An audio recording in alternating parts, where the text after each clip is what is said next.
Yo, what's going on, Knuckles family? What's going on, Eagles Nation? It's your boy, Knuckles, continuing my What Did Eagles Do From Here, Part 2. Now, before I get into it, I want to say shout out to the Philadelphia podcast, man. No, I'm still watching because it's 3 hours long, but shout out to those guys, man. They had a good podcast talking about the Eagles right now, and shout out to Philly Fresh, you know. He pretty much said the same thing I said. I made a video about this yesterday, and he was saying, you know, yo, is it really high with the drafting, or is it really Doug Peterson and his development on what development he has on players? Because remember, we get these guys. Now, granted, the Jalen Hurts thing, still don't like it. I think that everyone can agree to be like, yo, why did Howie do that, right? And so we get that guy. That's one thing I didn't like from Howie. But other than that, though, all these guys that we get, the defensive guys included, they don't plan out. They don't play out very well here. But when it goes somewhere else, they are balling. Like Nelson Aguilar's ball. Now he might not be the number one receiver, but he's still putting in work. Sidney Jones is doing good. Russell Douglas is doing good. Jordan Hicks is doing great in Arizona. We gotta face him later this year. Like, you see all these guys used to be on the Eagles doing well somewhere else. You know what I mean? So it looks like it's like, yo, Peterson, what are you doing with this team? And another prime, like, big example, that's a person that's not doing well. Well, he's doing well, but, like, he hasn't reached the ceiling because his coach keeps holding him back. And that's Miles Sanders. That is Miles Sanders. And people want to say, oh, we got to stop giving an excuse for wins. Well, I'm sorry, but if your quarterback's going to throw the ball like 10 straight times or 11 straight times or 37 times, he is bound to make mistakes, especially when that line is getting destroyed. You take the pressure off him by running the football. But Peterson doesn't like to run the football. He likes to do things his way. He likes to do things I think Peterson's a bit arrogant because, you know, he wants that full power. Now, here's also another thing when it comes to now, Grant, in the Philly podcast, they were saying that, I don't know if it's true or not, that apparently Doug Peterson was really happy excited that we got Jalen Hurts.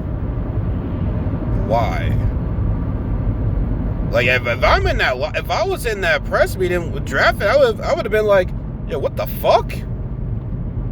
Yo, what the fuck? Why did we just get a quarterback just now?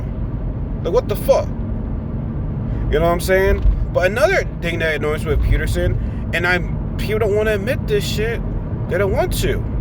But when Foles was the starting quarterback on the team, well, not the starting quarterback, when he was playing, when he was like as a backup role, Peterson makes things simple for Foles. And Stephen A. Smith, shout out to him. He even said it himself. It's like, when you have Foles out there, you simplify everything for him. But when you have Wentz out there, you want Wentz to do everything. Now, granted, you know, part of it's on Wentz too. It's not fully on Doug, but part of it's on Wentz too. But you know what I'm saying? Like, he wants Wentz to do everything. He wants to go back to do everything. Whereas Foles is like, hey, just work what's around you. But for some odd reason, he doesn't want to do that with Wentz. He wants Wentz to do everything. Like I said, throwing the ball 37 times in a rainy game. Now, I think it stopped raining later on that game, but, like, come on, the weather wasn't all that great. So why would you have him? Throw the ball that many times? Listen, like I said, Peterson doesn't know how to use players straight to their abilities. And also, I don't know if you guys remember this. This was announced last year. Oh, I think it's about a year ago now when it happened. When the Eagles faced the Patriots, Tony Romo was asking, why aren't they using Miles Sanders correctly? Not only is he a good running back, but he can catch in the backfield. He's a good receiver too. Why aren't they using him like that? I mean, great. I always say Tony Romo from the Cowboys, but as an announcer, I love Tony Romo, and he's probably one of the best announcers in the game right now.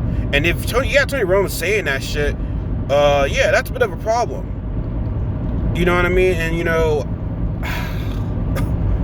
and the thing is with Howie, yeah, I said, he's not great at drafting. Well, that's hard to say that because, like I said, we're not seeing these guys play out, and here they are playing, you know, they're doing great at other places. That also falls on Jim Schwartz and his defensive ability with his scheme as well, too. Now, like I said, the only people that do well under Jim's scheme is pretty much, the front four. And as your Javon Hargreaves, who hasn't been doing anything, that was a bad sign. And it's like, yo, where the hell has he been right now? He hasn't been doing squat.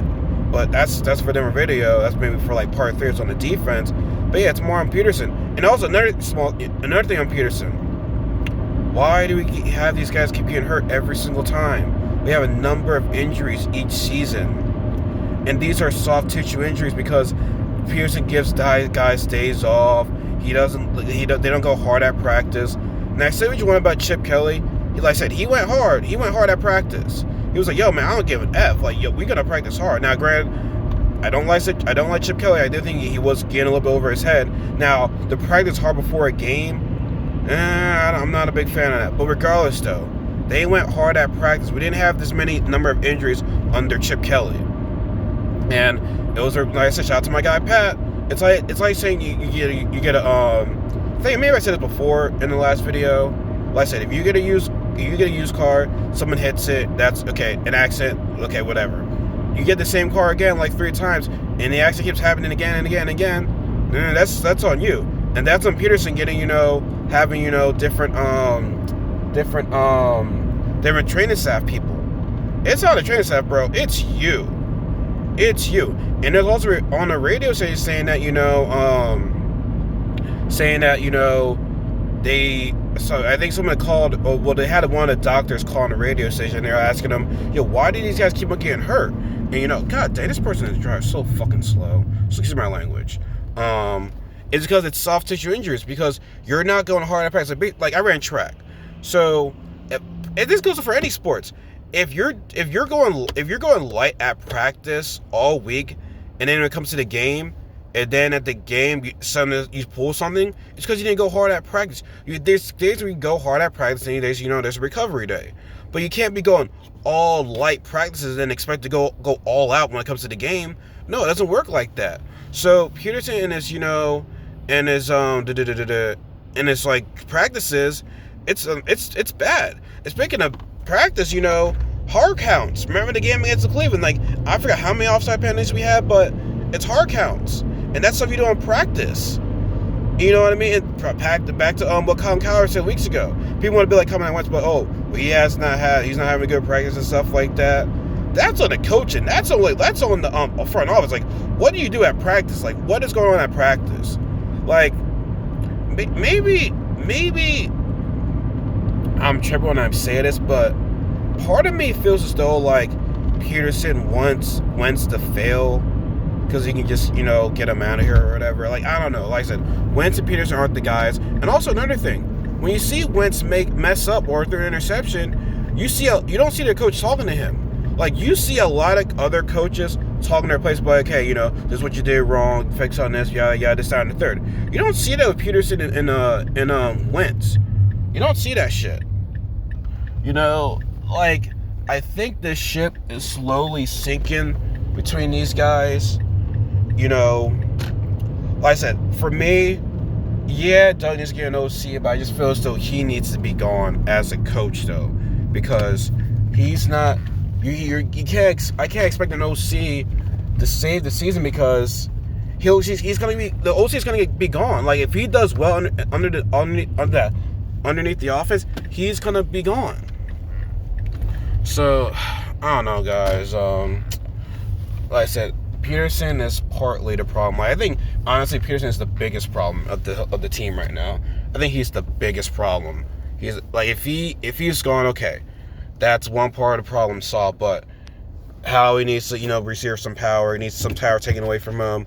Jeffrey Lurie needs to step in and be like, yo, I'm getting tired of this shit. Now, apparently it's reported that he's mad at he hasn't been happy with the offense. It's also been reported, now they say changes is coming, but I doubt it. I gotta wait till I see it. And another thing is that I'm hearing that it's like a past article saying, Eagles have not been happy with Howie's drafting. Now, when you lose, bad reports start coming up. Truth starts to reveal itself because people are angry. So, people are rightfully angry there because Because, like I said, it falls on front office. I mean, yeah, there's no excuse for Wentz playing terribly, but he's not the beginning of the problem. It's the coaching staff. So that's going to be it for part 2. I'll probably be doing part 3 maybe tomorrow or later tonight. Depends on my schedule. But see you guys next time. I'm about to got to eat some food. Peace.